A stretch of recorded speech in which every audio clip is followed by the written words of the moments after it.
This is Mark Schofield from Inside the Pylon with the latest installment of First Sound. Today we're going to talk about Florida International quarterback Alex McGough. He's a player that has not received a ton of draft buzz, although his name is catching a little bit more heat here as we get closer to the draft. He's a 4-year starter at the school, started as a true freshman, and finally led FIU to a bowl game in his senior year. He did get hurt, injuring his collarbone in the bowl game, but perhaps that's why he doesn't get a lot of attention. But he was healthy for his pro day. He's met with teams like the New England Patriots, and he's definitely somebody you should do some work on here before the draft is upon us.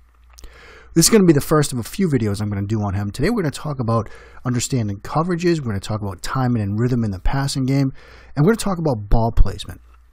First, we're going to look at this play against Middle Tennessee State. If you've listened to me, if you've followed some of my work this draft season, you know that one of the games that impressed me about Mike White was his game against Middle Tennessee because of the complex defensive front they used up front, requiring White to make a number of quick reads and decisions. And we see that here from MTSU.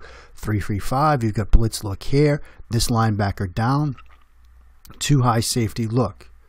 Route concept here, 9-8-9. One of my favorites from my days, vertical, post route, and then another vertical here as well. One of your Coriel type concepts. They're going to use a mesh fake here. McGough's going to come out and look to throw.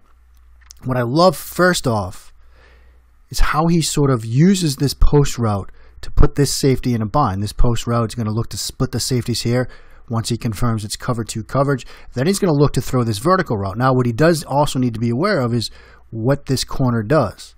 Because if he comes down and squats, you should have that vertical route here in that sort of turkey hole.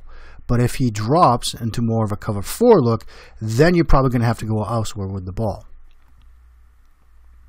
There's the mesh. See, he opens up to the left side to the 2 receivers. He's going to be looking at that post. And that keeps this safety sort of right on his landmark. And late, you can see right here, he starts coming to this vertical route, but he needs to make sure this guy's going to squat, to throw it. And if you look at him right there, he's got his feet parallel. It looks like he's going to jam. That's a guy that's going to sit down, right? And that's exactly what he does. He tries to get a jam on him to slow him up, to give the safety time to rotate over. But look at McGough. Look at the timing here. He's already pulling the trigger because he read this. He knows it's going to be a cover 2 look. He saw him squat, and now he's got to pull the trigger, and he's got to do it fast. The timing on this is so important when you're throwing this route because you don't want to give this safety time to rotate over and get a hit on your guy. But the ball is coming out. Great timing on it. And what we see here is the placement. It shows a great understanding of this coverage and how to attack it. It's an experienced throw because he puts it here. He puts it low, forces his guy to throttle down. If he leads him up the field a little bit, tries to throw this a little bit more downfield, he's leading him right into that safety. But here, since he puts it low, that's the perfect spot to protect your guy. Get him to throttle down, make a safe catch, not absorb a big hit from the safety rotating over. So I love the placement there. That's how we were taught to throw it. Here you see from the other angle, pre-snap, pointing out the 2 potential blitzers here. Active pre-snap. You expect that from a senior quarterback who's started for 4 years. There you go, opening to the left side, to that 2 receiver side of the formation. Now he comes back, gets himself into the ready position. Bit of a wide base, but again, the timing is really good on this throw. Puts it right to where his guy can make a play. Perfect spot between these 2 defenders, the safety over the top and the corner, in that little turkey hole. Now we're going to look at one of their favorite concepts. I saw this multiple times from a couple of different varieties from FIU watching McGough. It's a 3-level stretch. We'll have post route over the top. Back's going to chip, release to the flat.